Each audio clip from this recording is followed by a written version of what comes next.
Dans la région stéphanoise, à la lisière du parc naturel du Pilat, Saint-Chamond, nous y découvrons un superbe jardin botanique situé sur les hauteurs de la ville.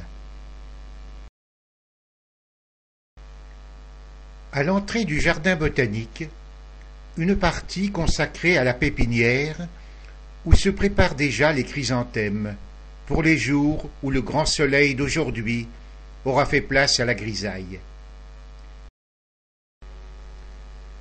Mais avançons dans ce jardin pour en rencontrer le propriétaire et lui demander de nous expliquer son histoire qui a commencé avec le père de Michel Manvy. En 1939, il a fait une pépinière et il a travaillé jusqu'à sa retraite. Et après, j'ai pris la suite en faisant un jardin botanique. Un jardin botanique qui se visite, 8000 mètres, plus de 4500 variétés de plantes. 4500 plantes. Pour rassembler un tel ensemble, il faut certainement beaucoup de volonté et une grande affection pour la nature, comme l'explique Michel Manvy. Une patience, j'ai pris mon bâton de pèlerin et je suis parti à la recherche de plantes un petit peu extraordinaires. Et je les ai pris par famille, c'est-à-dire que quand il y avait une famille, j'essayais d'aller assez loin. Comment une famille? Eh bien, supposons que je prenais des berbéridacées, eh bien j'essayais d'inclure tout ce qui était de la famille.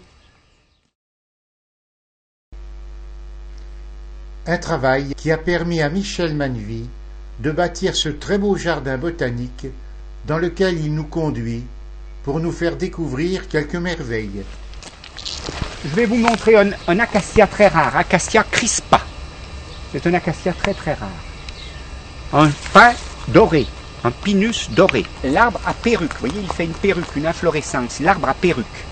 Cotinus, c'est un cotinus.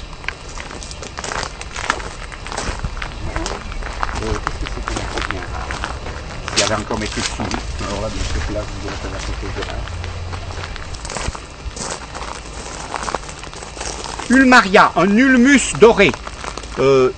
Très joli à cette époque, parce qu'il n'est pas encore grillé. Il sera à l'ombre, il serait tout vert. Au soleil, il est doré.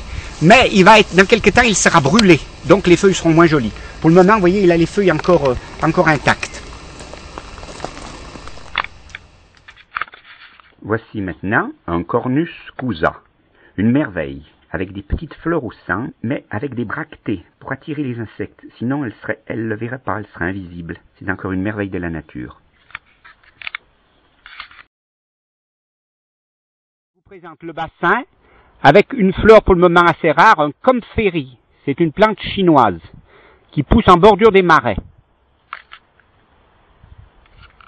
Une plante qui est venue du jardin botanique du Bessat, de chez Monsieur D'Antoni. Il avait une collection complète de toutes sortes de couleurs. Elle s'appelle celle-ci Comtesse de Paris. Un jardin qui mérite la visite que lui fait un large public, en famille ou venu par groupe en quart, de simples visiteurs ou des botanistes avertis venus de loin. Mais l'entretien de cet espace est une bien lourde tâche. Alors, devant la menace d'une urbanisation dévorante, quel est l'avenir? Vous savez comme moi qu'un jardin qui n'est pas entretenu devient vite une jungle. Et celui-là, c'est ce qu'il aurait tendance à être. Donc je cherche un organisme qui m'aide et qui m'encourage pour continuer ce que j'ai commencé.